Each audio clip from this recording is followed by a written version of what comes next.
Good morning everyone. और सुबह के बज गए हैं 5 o'clock और तक्ष ने रात डिमांड की थी कि मम्मा आलू का पराठा बनाना है टिफ़िन में। तो मैं तक्ष का टिफ़िन बनाने के लिए आज जल्दी उठ गई हूँ क्योंकि इसको 6:45 पर जाना होता है। तो आलू के पराठे में थोड़ी देर लगती है, तो मैं उठ गई थी। सबसे पहले जो उठने से का मेरा काम होता है वो है रई लगाना, दूध में रई लगाना, क्योंकि फिर लाइट चली जाती है जल्दी ही गाँव में और फिर पूरा दिन यहाँ से भटकता है। इन्वर्टर काम नहीं बुलाते क्योंकि इसके डैडी को वर्क करना होता है अपना लैपटॉप पे, तो फिर डाउन हो जाता है। फिर पूरा दिन लाइट आए इसकी कोई गारंटी नहीं होती है। तो इसमें मैं डाल रही हूँ ठंडा पानी, क्योंकि गर्मियों में इसमें डालना पड़ता है ठंडा पानी। तो 2 बोतल इसमें मैंने ठंडे पानी की डाल दी है, क्योंकि बर्फ़ को पिघलाने में टाइम लगता है, तो मैं ठंडी बोतल ही डाल देती हूँ। और उसके बाद मम्मी बाहर का काम करके इसमें से घी निकाल देती है।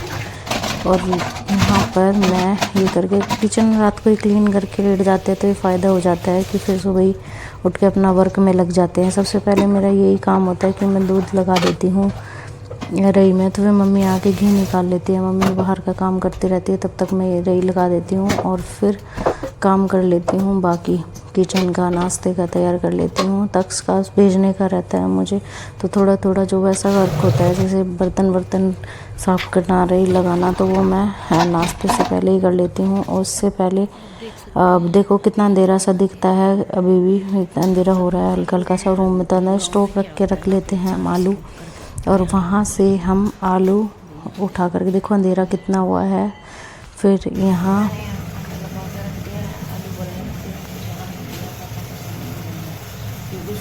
उबाल देते हैं तो ठंडा रहता है, फिर पूरा दिन चल जाता है ये बड़ा सा। अभी मैं यहाँ पे जो दूध रखा है ना उसको गर्म करने के लिए एक उसमें करके रखती हूँ, फिर मम्मी उसको रख देती है, सारा काम निपट जाता है। उसके बाद फिर बर्तन धो देते हैं। तक से स्कूल चला गया था और मैंने ना सारा काम ख़त्म कर दिया है, क्लीनिंग कर दी है, झाड़ू पोछा सब कुछ करके और बर्तन साफ करके मैं नहा कर आ गई हूँ। अब नहा कर मैं बाल बनाऊँगी और उसके बाद मैं बाल बनाने के बाद मैं करूँगी माला, कान्हा जी की माला करने के बाद उसके बाद फिर मैंने ये कुछ ऑर्डर्स किए थे, तो मैंने कुछ ऑर्डर्स किए थे और इनकी भी मुझे अनबॉक्सिंग करनी है, जो आपको मिल जाएगी मेरे इसी चैनल पे। आई थिंक मैं दूसरे चैनल पर डालूँगी तो मैं बता दूँगी। तो मुझे इनकी अनबॉक्सिंग भी करनी है। बहुत अच्छी चीज़ मैंने ऑर्डर की थी, मुझे बहुत अच्छी लग रही थी। बाकी देखते हैं कि कुछ चीज़ें ना इसमें दिखाई तो दे देती है अच्छी, लेकिन जो हमें मिलती हैं ना वो सही नहीं मिलती है।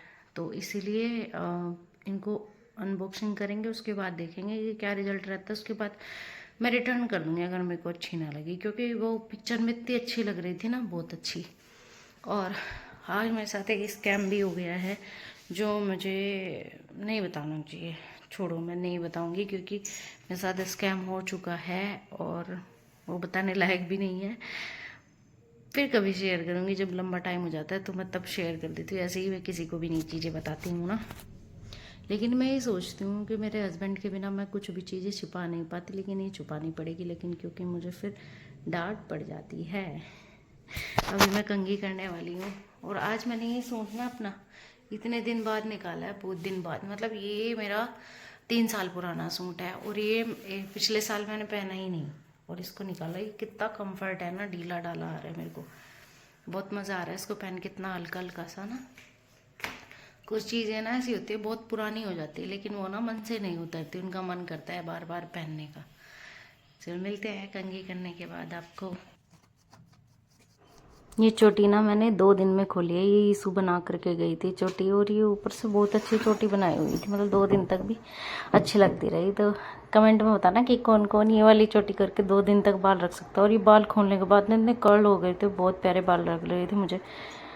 और अचानक कि भाई फिर चीज़ें हो ही नहीं पाई, मन ही नहीं हुआ करने का। तो पापा की तबीयत बता दी बहुत ज़्यादा ख़राब हो गई थी इस बीच में, तो बस वही उसी लिए पापा का खाना अलग बनाना पड़ता है, क्योंकि पापा का में स्पाइसी वगैरह बंद किया है। बीकानेर की दवाई चल रही है पापा की, बहुत दूर की। पापा को ट्यूमर है और ये ध्यान भी रखते हैं, जो चीज़ें मन नहीं होता है, तो अब लगता है कि थोड़ी सहूलियत सी हो गई है उन्हें। डॉक्टर ने भी बोल दिया आराम हो जाएगा, दवाई खानी पड़ेगी, तो बस यही। तो अब थोड़ा सा मन हो गया है कि चलो भाई, इसके डैडी ने भी समझाया कि ये तो काम है, हमें करना पड़ेगा उस चीज़ को। उस हिसाब से मैं कह रही कोई जज करेगा कि किसी के जज करने से क्या होता है, क्योंकि सेवा तो हम लोग कर रहे हैं, है ना, चीज़ें हम कर रहे हैं, तो वो तो कोई और नहीं कर रहा है ना। तो इसीलिए तुम्हें जो अच्छा लगता है तुम वो करो। तो इसलिए फिर मैंने ब्लॉगिंग शुरू कर दी थी।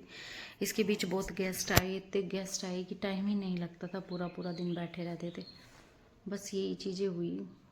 पापा को अभी आराम है, बस थोड़ा दुख रहता है कि भाई वो प्रॉब्लम में हैं, लेटे रहते हैं। यही है भाई, आराम भी हो जाएगा, दवाई जैसे खिला रहे हैं तो डॉक्टर देते हैं आश्वासन कि भाई ठीक हो जाएगा। यहाँ लोहे की कढ़ाई में बनाई है पापा के लिए लौकी की सब्जी, और यहाँ बनने लग रहे हैं पराठे। हम कितने खा लिए हैं, बस मम्मी और पापा को देखना है। और लोहे की कढ़ाई में काली हो गई है, ये भी बहुत ज़्यादा काली हो गई।